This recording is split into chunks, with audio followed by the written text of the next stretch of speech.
বন্ধুরা, আপনারা দেখছেন কুকিং হাউস অফ অনিমা। আজকে দেখো আমি এখানে এক বাটি চিড়ে নিয়ে নিয়েছি।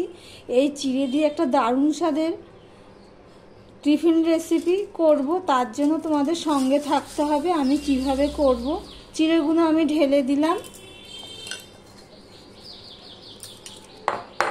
এবার চিড়েগুলো আমি একটুখানি এভাবে ঝেড়ে নেব। নিচে দেখো ধুলো পড়েছে কত।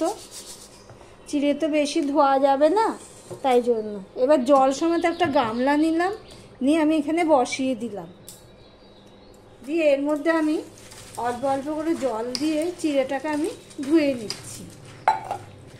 দেখো কড়াই বসিয়ে দিয়েছি, কড়াইতে একটু সাদা তেল দিয়ে দিয়েছি। তেলটা গরম হয়ে গেছে। এবার এর মধ্যে আমি এই নুনটুকু দিয়ে দিলাম। এখানে দেখো একটুখানি আলু কেটে রেখেছি, সেটা আমি দিয়ে দিলাম।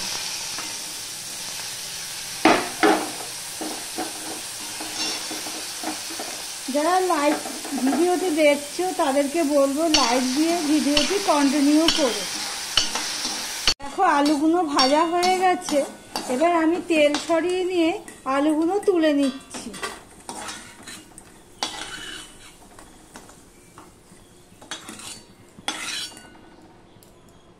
এ দেখো ঠিক এইভাবে ভেজেছি। এখানে আমি নুন দিয়েছি, হলুদ দিইনি। এবারে দেখো এখানে গাজর আর বিনস নিয়েছি, এগুলো আমি ভেজে নেব। প্রথমে আমি গাজরটা দিয়ে দিলাম।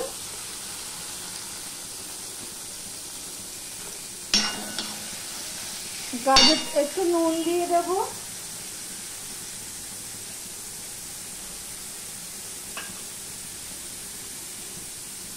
স্বাদ অনুযায়ী নুন দিয়ে দিচ্ছি। বিনসটাও আমি দিয়ে দিলাম, একসাথে আমি ভেজে নেব। প্লিজ ভিডিওটি কন্টিনিউ করো, স্কিপ করো না। দেখো গাজর আর বিনস ভাজা হয়ে গেছে। এবার আমি এগুলো তুলে নিচ্ছি। আমি দেখেছো কড়াইয়ের চারদিকে দিয়েছি, মাঝখানটা ফাঁকা রেখেছি। তেলটা সরে গেছে অনেকটাই।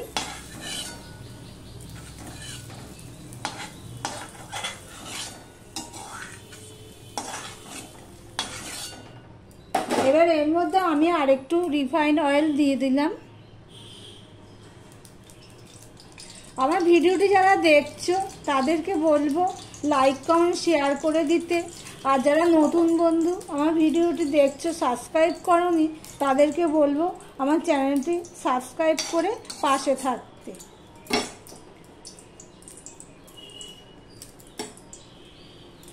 তেলটা হয়ে গেলে এখানে দেখো আমি দুটো লঙ্কা কুচিয়ে নিয়েছি আর একটা পেঁয়াজ কুচিয়ে নিয়েছি, এটা আমি দিয়ে দিচ্ছি।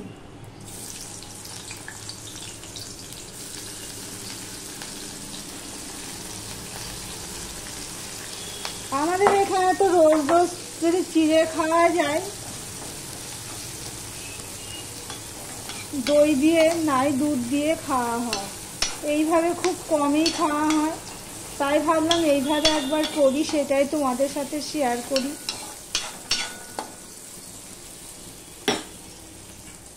এখানে দেখো কারি পাতা নিয়ে নিয়েছি, এই কারি পাতাগুলোও আমি দিয়ে দিচ্ছি। কারি পাতার একটা সুন্দর স্মেল আছে। কাঁচা লঙ্কা, কারি পাতা, পেঁয়াজ এগুলো সব ফোড়নে হয়ে গেছে। এবার এর মধ্যে আমি এগুলো শুকনো কড়াইতে ভেজে খোসা ছাড়িয়ে নিয়েছি, এগুলো আমি এবার তেলের মধ্যে দিয়ে দেবো। ভাজা বাদামগুলো দিয়ে তেলের সাথে একটু নেড়ে নেব।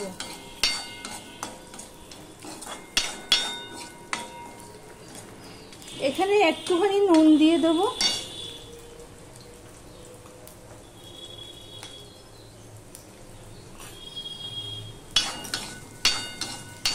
এখানে নুনটা দিলাম কেন সেটা বলছি আমি।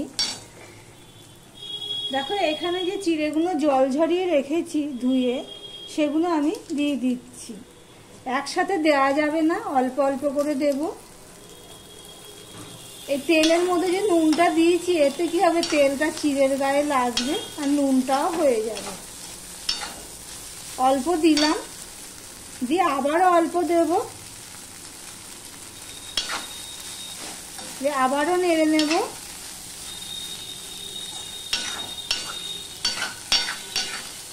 গ্যাসের আঁচটা কিন্তু একটুখানি বড় করে দিতে হবে, নয় কড়াইতে চিড়েগুলো লেগে যাবে। দিয়ে আবারও অল্প নিয়ে নিলাম।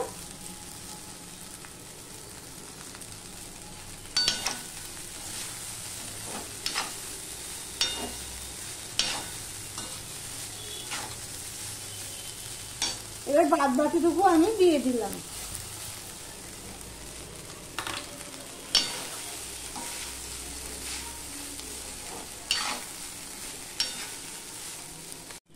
দেখো এবার এর মধ্যে আমি অল্প ঘি দিয়ে দিচ্ছি।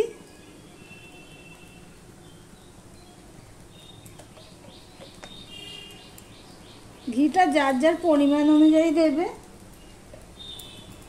আমি আমার পরিমাণ অনুযায়ী দিয়েছি।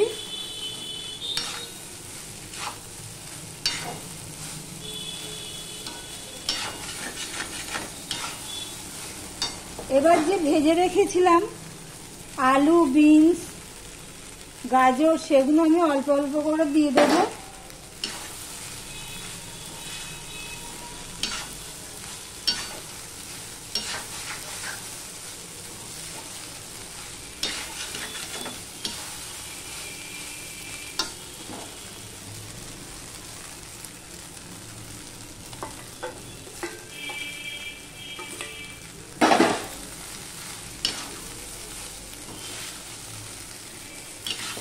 গ্যাসের ফ্লেমটা কিন্তু আমি মোটামুটি হাইতেই রেখেছি।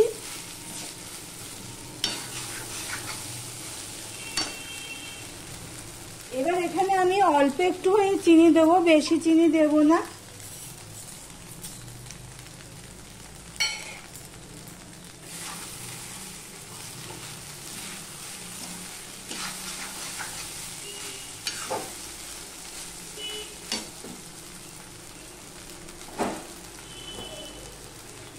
ব্যাস, চিড়ের এই রেসিপিটি আমার তৈরি হয়ে গেল। আমার রেসিপিটি যদি ভালো লেগে থাকে তাহলে একটা কমেন্ট করো। তাহলে ভিডিওটি আজকের মতন এখানেই শেষ করলাম।